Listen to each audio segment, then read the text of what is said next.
Congratulations, Bea Alonso and Vincent Ko. Finally, they got married na sa Makati anong July 13 at 7 p.m. Oh, di ba?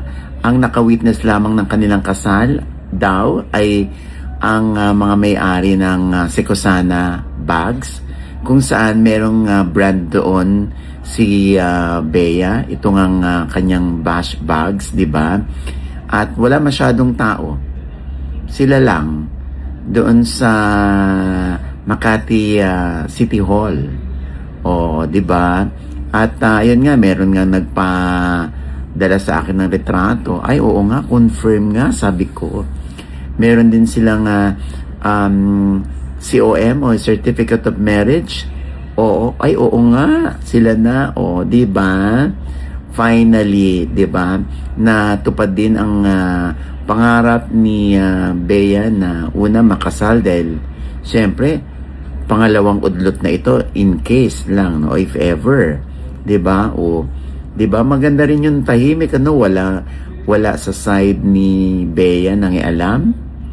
At sa side naman ni Vincent ko, syempre ilang taon na rin naman si Vincent. At and I'm sure yung mga agam-agam nila o yung mga tanong nila kung bakit hindi natuloy, eto natuloy na, no? O yung prenup naman na issue, hindi naman na issue yun sa dalawa. Oo, yes, merong prenup daw, ha? At nandito nga raw si Attorney Lorna Kapunan ang siyang sa side ni Bea. Pero Diyos ko, napakaliit na bagay para sa prenup, kasi kay Bea walang issue kay Bea yan dahil si Bea naman ay may pera. Oo.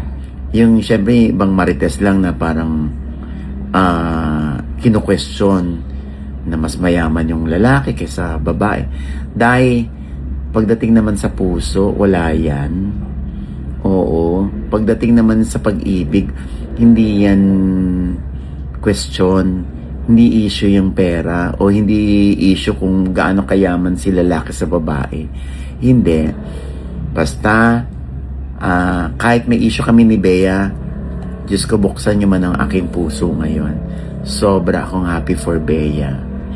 And ganun din kay Vincent. Ako, kaya agarin na yan, ano? Ang next naman na topic dyan, kailan naman natin mababalita ang pregi na si Bea?